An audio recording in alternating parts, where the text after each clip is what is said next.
Okay, I got my needles locked on. I'm ready to go. Yeah, I know, I got to get myself a proper stitching pony. And when the weather gets a little bit nicer, we'll go out to the garage and grab some scraps and make one up. How's that sound? Make for a great video.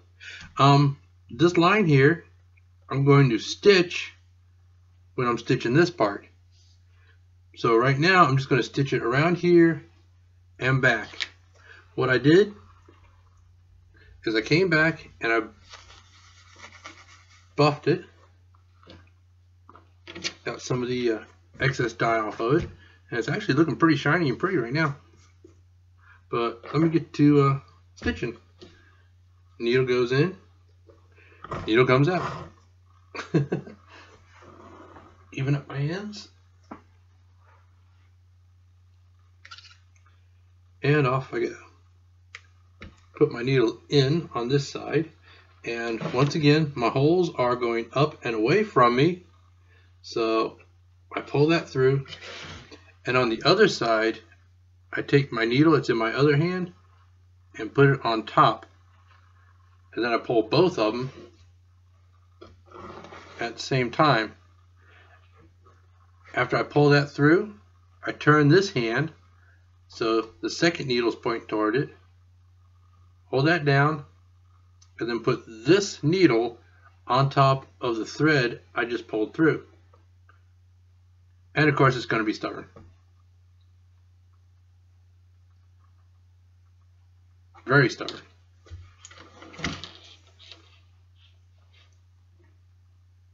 I think I'm piercing it.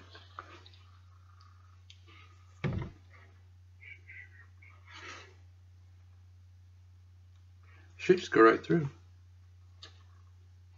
Guess I'm piercing my thread, which I may be. Now let me tug this one and see what's going on here.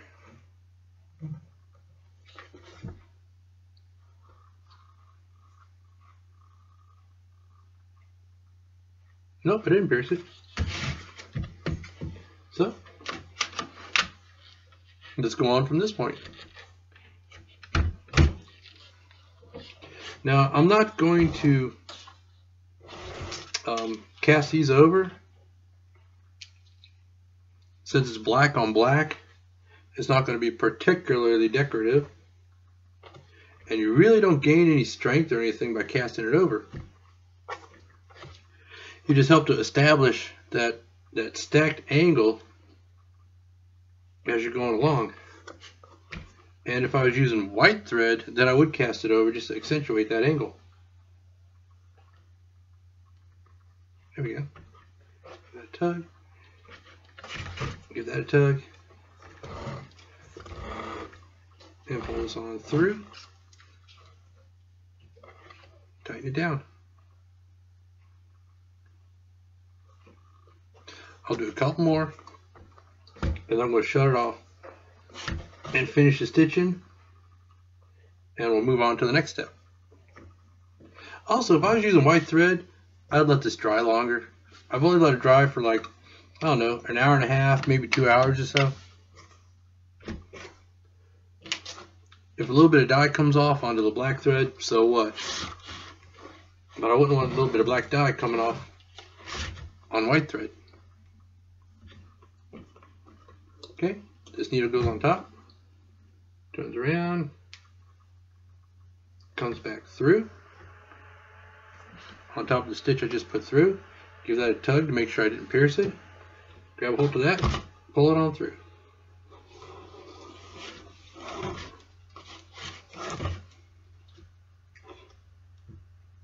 Now I just keep going along like that, and when I get to the end, I'll switch it back on and show you how I finish it off.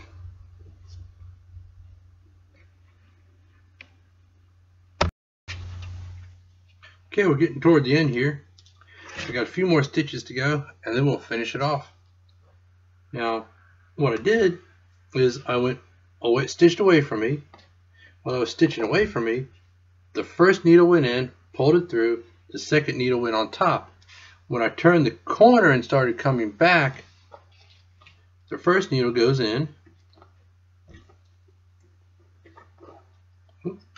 don't tangle up your threads. Pull it through, and then the second needle goes underneath. Underneath. There we go. Underneath.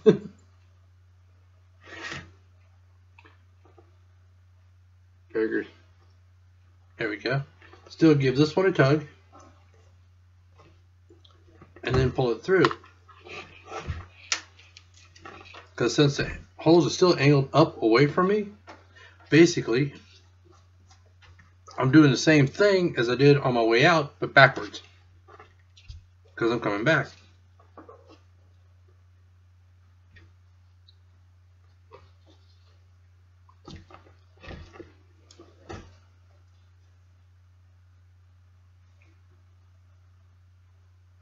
So I'm going to continue doing this up to the end.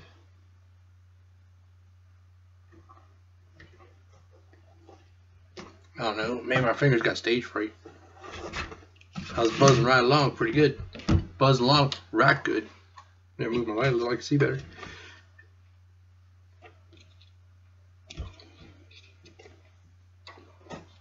Until I turn the camera on.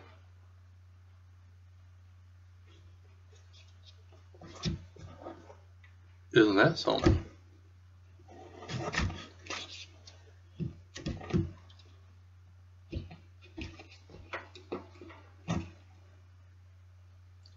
And since my second needle is going underneath,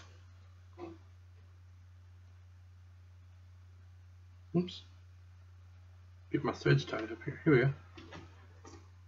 go. I'm turning it so the second thread goes underneath the first thread.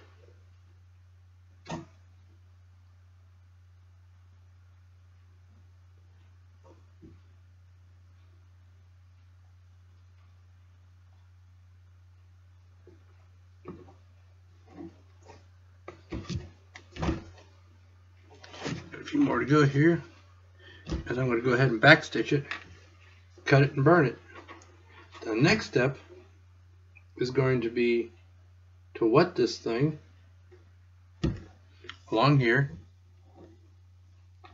fold it over, and then glue it along this edge.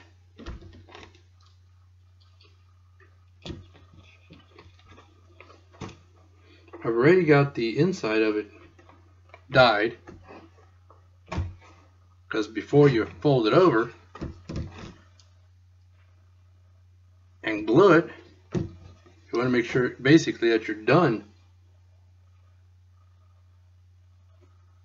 with that, with everything that goes before that step.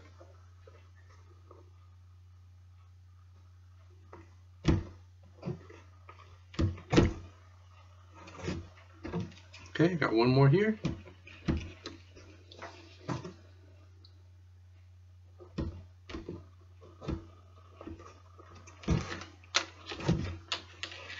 Alright, now I'm going to do some back stitching there. There we go.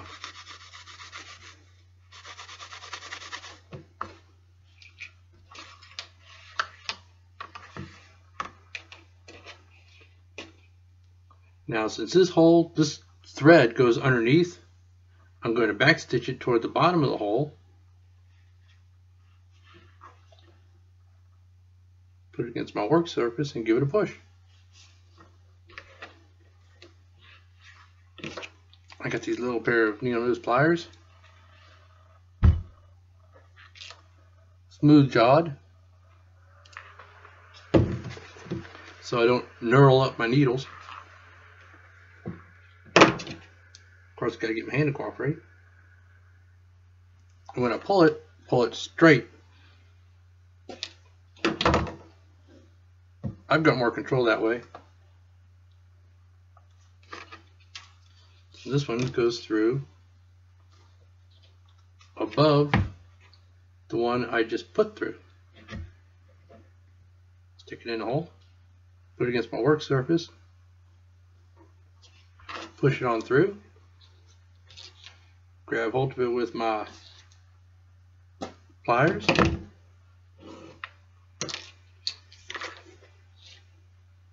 Well, we've got our first one done. Let's do that a couple more times now. In the hole.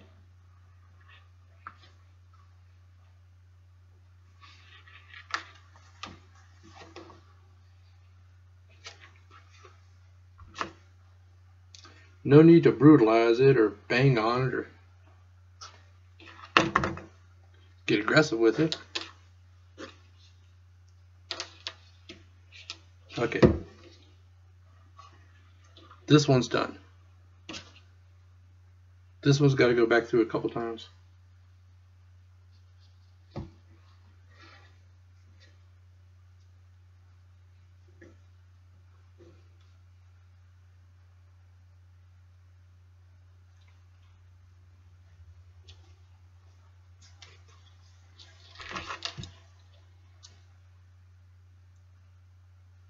Now I've just been using the clamp to stitch with for a while.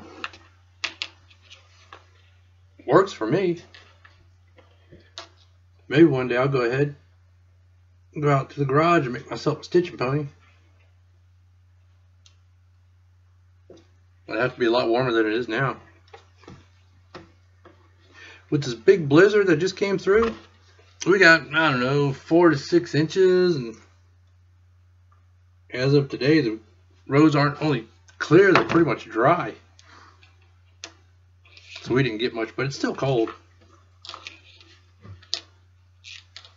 Okay, there we go.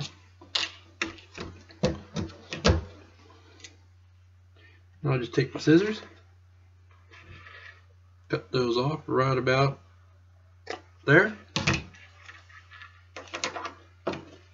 Get my lighter, like I did before, angle it away so I don't don't scorch the leather, and just burn those down. And mash them down with the side of the lighter. And there you go. That piece is now stitched on. So like I said, next step's going to be to wet it and bend it over, then glue it along this edge. I'll catch up to you then. I got it wet and I got it to cooperate a bit. So now I'm going to go ahead and put some of this stuff in it. Oops. Force a habit, I shake everything. Don't need to shake the glue. I already got my guidelines, my stitch lines etched on the inside, so I know where to put the glue.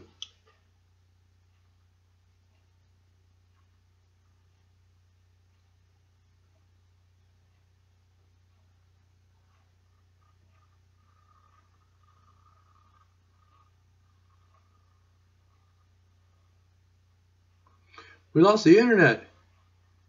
I was watching some shows on Hulu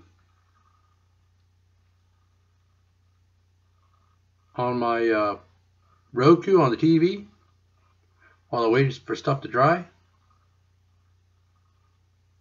and my modem went out. Don't that suck? Oh well. I can only see if I can find SpongeBob somewhere.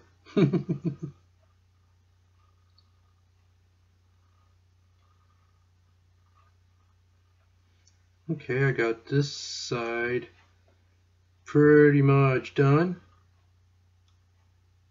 I try not to go all the way to the edge, because when you sand it and you try to burnish your edges, you get gloppy hunks of glue. This glue stays flexible after it dries.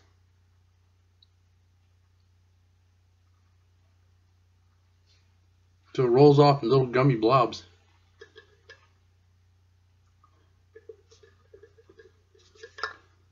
This thing's almost out of glue. Whoopsie.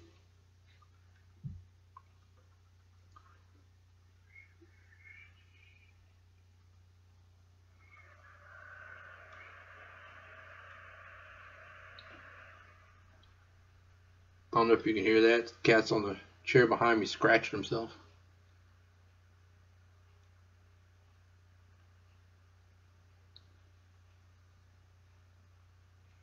Giving himself a little bath.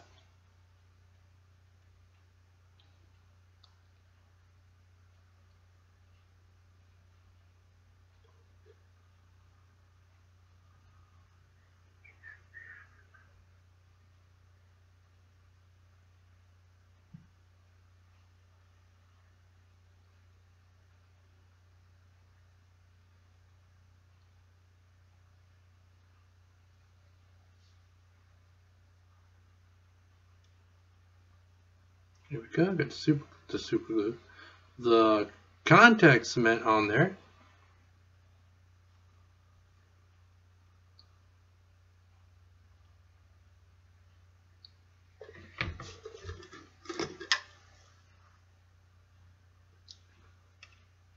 Got some gooey little blobs. I am almost out in this can. I got a full can here, so I'm alright.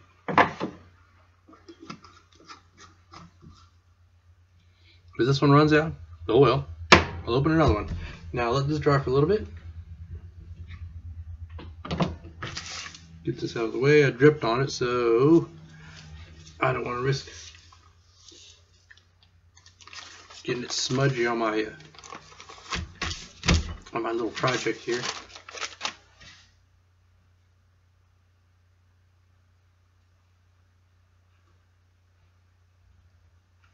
Okay, that feels like it's about ready to go. I'll start at the top, line that up, and mash it together. Now, since it wants to pull itself back apart, I'm going to put some little spring clamps on it.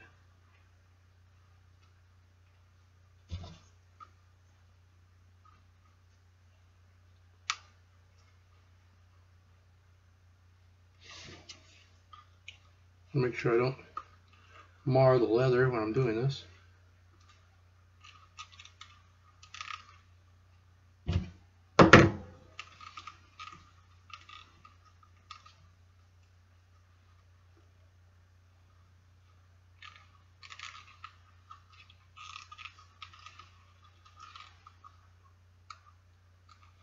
Okay. Okay.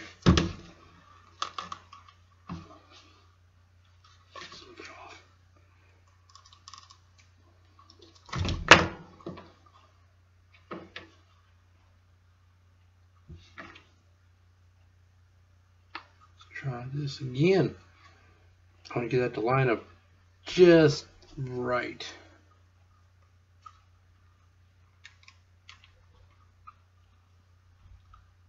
That's one thing that gets me sometimes when I'm looking at holsters or knife sheaths and such, is when they have a fold over and the two edges don't line up.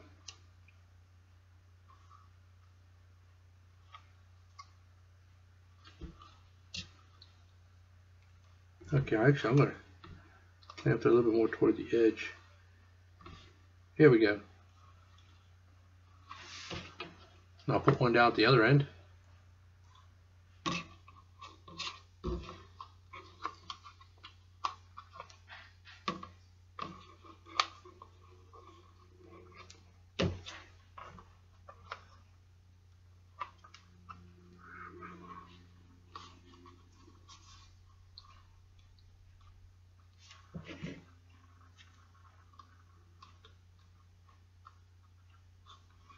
Okay, and just for giggles,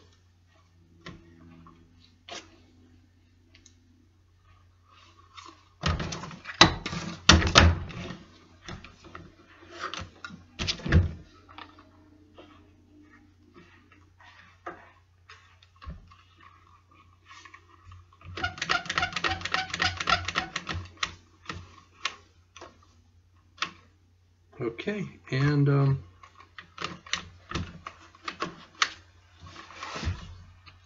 I'll let that sit and dry. And once that's dried, we'll go ahead and smooth that edge, bevel it, burnish it, dye it, and all that stuff. And after we get all that done, we're going to dye the whole thing, stitch it, and then top coat it.